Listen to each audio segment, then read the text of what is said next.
रावण का जान किस में था? जो भी व्यक्ति ईमानदारी से पढ़ता है या किसी अन्य बातों को समझता है, वह व्यक्ति आसानी से यह सवाल का जवाब दे सकता है।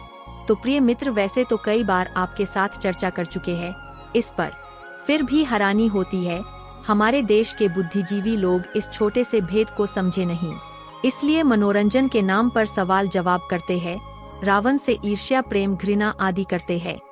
उस शरीरधारी जिसका नाम रावण रखा था, उसकी जान तो नाभि में थी, लेकिन क्यों ये नहीं पता आपको इसका सत्य मतलब क्या है। राम ने रावण को मारा था, ये एक गुप्त रहस्य है जो असली राम को प्राप्त करना चाहते हैं प्रैक्टिकल रूप में दर्शाया विवरण है। लेकिन जो दृश्य आपको दिख रहा है वह असत्य है, क्योंकि आपको भेद पता नहीं है विवेक न होने के कारण। इसलिए माया की परत से पार आप जा ही नहीं सकते हैं। इसलिए राम व रावण का शरीर आपको सत्य लगते हैं और आपका मनोरंजन हो जाता है, इससे ज्यादा कुछ नहीं। यदि राम को अस्तित्व में आना है तो रावण का सगन करना ही होगा। इसलिए रामायण पहले हुई और महाभारत बाद में, और दोनों ही राम के रूप व रावण के रूप में। ये असली राम का भेद समझने के लिए शिक्षा समझो, प्रसिद्धि पाने व आपके मनोरंजन के लिए नहीं, बल्कि आपको सत्य राम मिल जाए। इसलिए आप सत्य समझने की बजाय राम नाम या राम शरीर व कृष्ण नाम व कृष्ण शरीर को भजने पूजने ध्याने लग गए, अर्थात एक झटके में राम कृष्ण आदि की लीला शिक्षा खत्म कर दी अज्ञानी मनुष्य ने। यदि राम ने रावण का सगन छोड़ दिया तो राम अपने असली स्वरूप में स्थित हो जाएगा।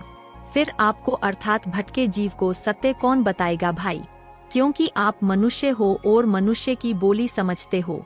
इसलिए आपकी रक्षा के लिए भिन्न भिन्न रूप में आकर धरती की रक्षा करनी पड़ी, ताकि आपका मनुष्य जीवन सुरक्षित रहे, वरना 184 योनि में चले जाते और मनुष्य जन्म युगों बाद मुश्किल से मिलता। चलो मुद्दे की बात करते हैं। राम है आत्मा और रावण है मन। पाचन कर्मेंद्रियां हैं, निराकार शिव पाचन कर्मेंद्रियां हैं, साकार ब्रह्मा विष्णु शिव अर्थात शरीर। अमृत है पूर्ण सत्य ज्ञान भेद। अमृत कौन ग्रहण कर रखा है? एक शरीर ने जो रावण का है।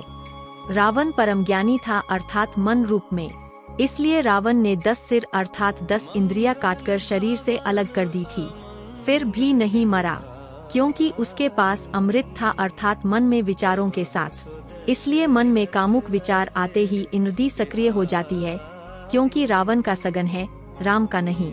यदि आपने रावण को मारना है तो राम का भेद जानकर रावण का अमृत खत्म करने का भेद जान लो विभीषण यानी भेदी गुरु से, फिर आपको राम मिल जाएगा भाई। महाभारत का मतलब ही महाराक्षसों का संपूर्ण नाश करना भेद जानकर। सभी के सभी नाम व शरीर व उनका काम दृश्य आपको सत्य समझाने के लिए रचा गया था, और धर्म ग्रंथ का नाम देकर पवित्र ज्ञान ग्रंथ कर दिया गया था, ताकि उच्च सनातन ज्ञान सुरक्षित बना रहे भाई। वैसे तो कोई रक्षा नहीं कर सकता था पवित्र ग्रंथों की, अब तक मिलावट हो जाती ग्रंथों में। यदि ऐसा नहीं होता तो आशा आपको रावण व सभी का सत्य भाव ज्ञान समझ आ गया होगा। नमस्कार, सत बंदगी जी।